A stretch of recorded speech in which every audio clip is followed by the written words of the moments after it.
ये कहानी एक छोटी सी कविता से निकल कर आई है, जो हमें एक ऐसी भावना से जोड़ती है जो शायद किसी भी महायुद्ध से कहीं ज्यादा ताकतवर हो। कविता की शुरुआत होती है इन शब्दों से, पूर्ते निकसी रघुवीर बधू। मतलब रघुवीर की वधू यानी सीता शहर से बाहर निकली। बस इन चंद शब्दों में ही हम सीधे उस पल में पहुंच जाते हैं जब उनकी जिंदगी हमेशा के लिए बदल रही थी।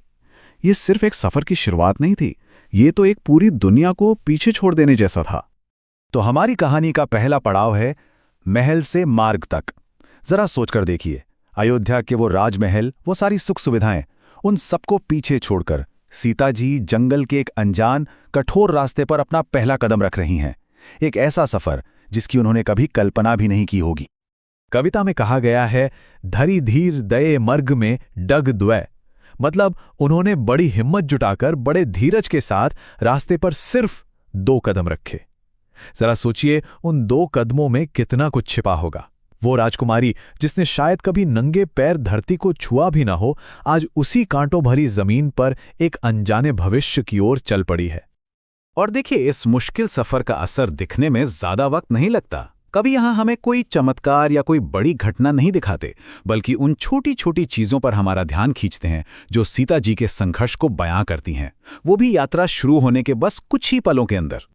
पहला निशान, झलक भरी भाल कनी जल की, यानी उनके माथे पर पसीने की बूंदें चमकने लगीं।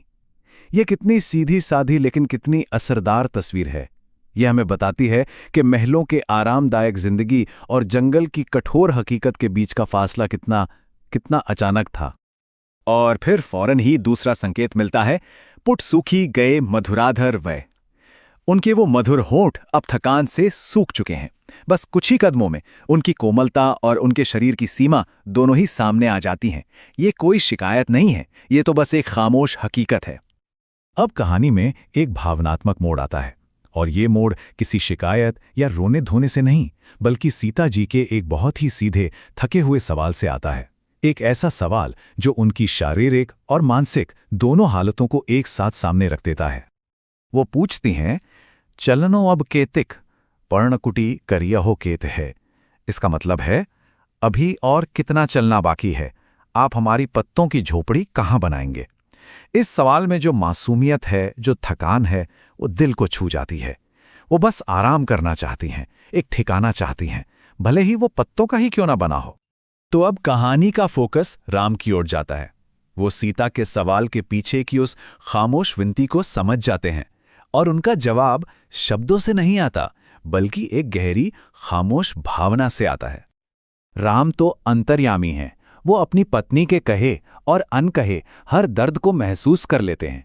वो ये समझ जाते हैं कि ये सवाल सिर्फ रास्ते की दूरी के बारे में नहीं है, ये तो आराम और अपनेपन की एक गहरी चाहत है। और यहीं पर ये कविता अपने चरम पर पहुंचती है। तिय की लखी आतुरता, पिय की आंखियां अति चारु, चली जल चुए। मतलब अपनी पत्नी की ऐसी व्याकुलता देखकर श्री राम की खूबसूरत आंखों से आंसू बहने लगते हैं। उनका प्यार, उनकी सहानुभूति किसी बड़े भाषण या वादे में नहीं, बल्कि आंसुओं के इस सीधे सरल काम में जाहिर होती है।